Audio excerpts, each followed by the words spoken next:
June 4th, 1942, 10:24 a.m. The Imperial Japanese Navy is at the height of its power, appearing invincible as it dominates the Pacific. Their flight decks are crowded, fueled, and ready to deliver a final crushing blow to the United States. But in just 300 seconds, everything will change.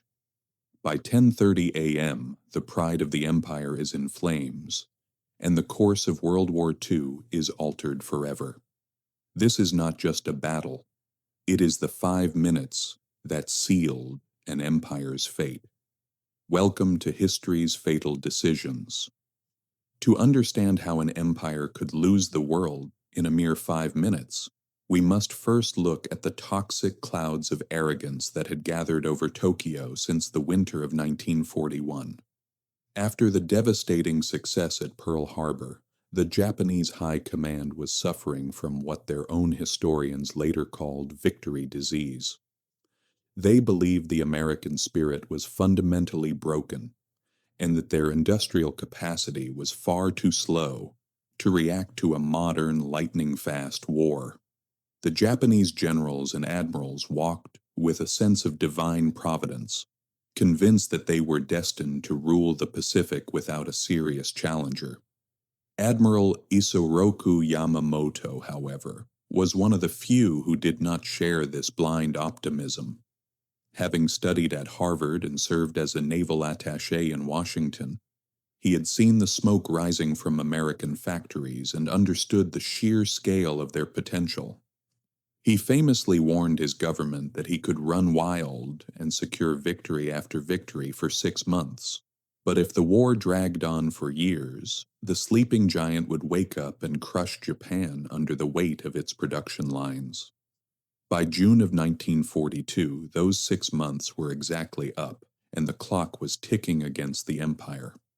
The psychological turning point for the Japanese leadership came with the Doolittle raid.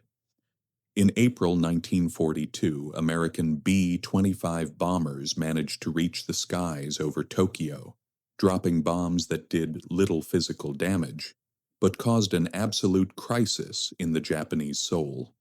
For the first time in centuries, the home islands were vulnerable.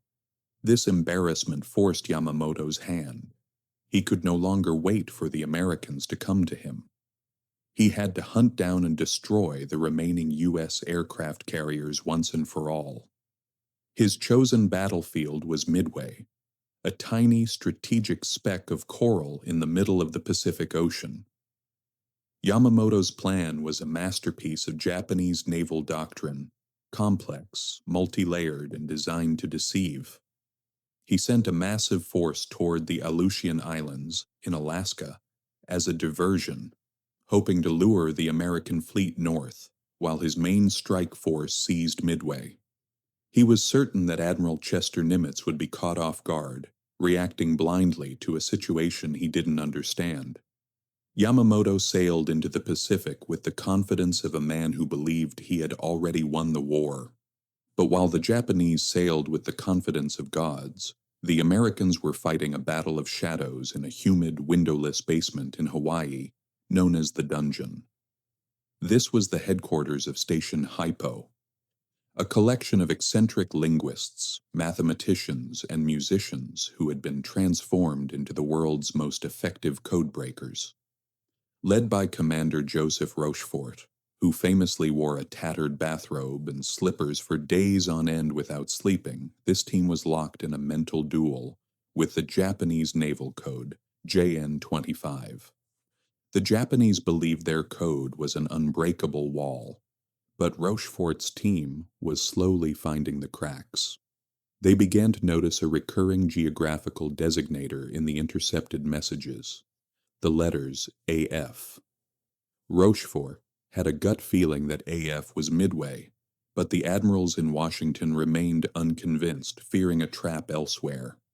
To settle the debate, Rochefort staged a legendary piece of radio deception. He ordered the base at Midway to send a fake, unencrypted message reporting that their freshwater distillation plant had broken down. 2 days later, a Japanese intercept confirmed exactly where Rochefort suspected. AF is low on fresh water. The element of surprise, the most potent weapon in naval warfare, had just changed hands. Admiral Nimitz, armed with the enemy's entire playbook, moved his 3 carriers, the Enterprise, the Hornet, and the Yorktown, to a specific patch of empty ocean. They called it Point Luck. As the sun rose on the morning of June 4th, 1942, the Japanese Kido Butai, the most powerful carrier strike force in history, prepared to strike. Over 100 planes roared off the decks of the Akagi, Kaga, Soryu, and Hiryu, their engines screaming as they climbed into the dawn sky. These pilots were the elite of the elite, men who had spent years perfecting the art of aerial combat. They hit Midway with terrifying precision. But as the first wave turned back to their ships, the flight leader, Lieutenant Tomonaga, realized the job wasn't finished. He radioed a message that would set off a catastrophic chain of events. There is need for a second strike. Admiral Chuichi Nagumo, commanding the fleet from the bridge of the Akagi, now faced the most critical decision of his life. His reserve aircraft were currently armed with torpedoes, held back specifically in case an American carrier was spotted. For over an hour, Nagumo stood in an agonizing silence. Should he keep the torpedoes on, or should he rearm with bombs to finish off the island's defenses? Believing the American fleet was still hundreds of miles away, Nagumo finally made his fatal choice. He ordered the feverish rearming of his planes. Down in the hangars, the atmosphere became one of desperate, frantic labor. Ground crews worked in stifling heat, muscles straining as they unscrewed massive torpedoes and hoisted heavy ground attack bombs.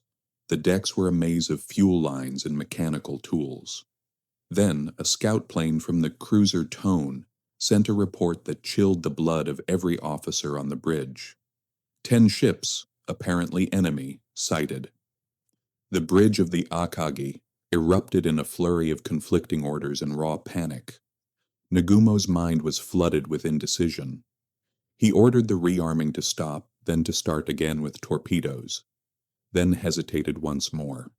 In this state of total chaos, safety regulations were completely abandoned. Instead of returning the discarded bombs to the armored magazines, the crews left them lying on the hangar decks to save time. High-octane aviation fuel was pumping through hoses that snaked across the floor. The Japanese carriers were no longer the pride of the Imperial Navy. They had become massive floating volcanoes, primed and waiting for a single spark to ignite them. At this exact moment, the American response appeared to be a tragic failure. The first groups to find the Japanese fleet were the TBD Devastator torpedo bombers.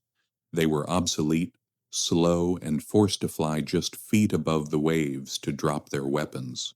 Without fighter protection, they were easy targets for the Japanese Zero pilots who were circling above like hawks. Wave after wave of young Americans flew directly into a wall of lead and fire. Of the 15 planes in Torpedo Squadron 8, every single one was shot down. Only Ensign George Gay survived, bobbing in the water and watching the slaughter from below. To the Japanese sailors and pilots, it looked like a massacre.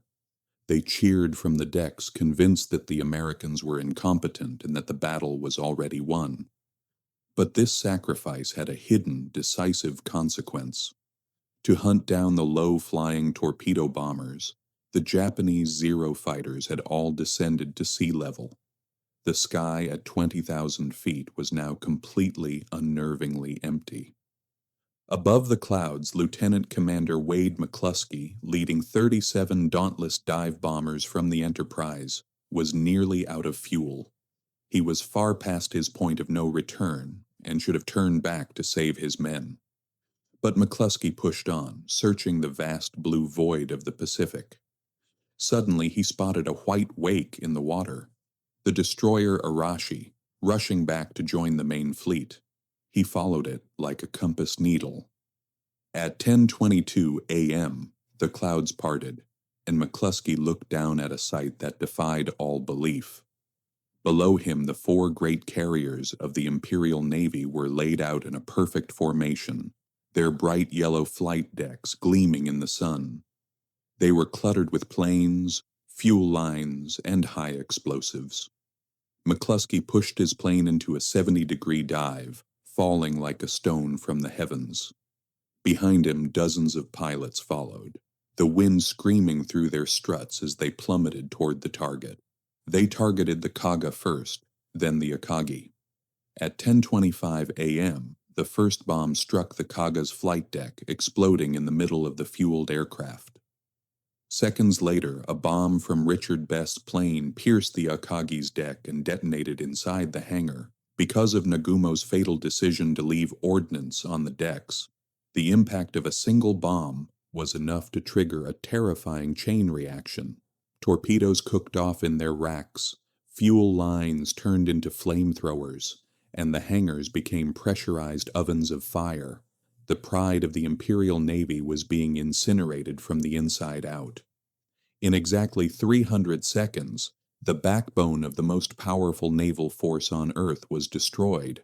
3 carriers were now sinking wrecks, and the Soryu followed shortly after. Only the Hiryu remained to launch a desperate counterstrike, but it too would be hunted down and sent to the bottom of the ocean before the sun had set. By the time the moon rose over the Pacific, the silence was deafening. Japan had lost 4 fleet carriers, 1 heavy cruiser, and over 3,000 men, including the elite mechanics and pilots, who were the lifeblood of their military machine. These were men who could not be replaced. The United States had lost the Yorktown, but their industrial heart was only just beginning to beat at full capacity. The Battle of Midway was the point of no return. For the first time in 350 years, a Japanese naval force had been defeated in a major engagement, and the psychological myth of their invincibility was shattered. They would spend the next 3 years in a brutal, bloody retreat across the islands they once called their own, fought back mile by mile until the fire reached Tokyo itself. History is often written in the movement of decades, but its ultimate direction is decided in a single, vibrating moment of hesitation. On a quiet June morning in 1942, the arrogance of an empire met the cold, calculated preparation of a nation with its back against the wall. Japan made the fatal decision to wait, and in those 5 minutes, they lost the world. Thank you for watching History's Fatal Decisions. Please like and subscribe to support more content like this.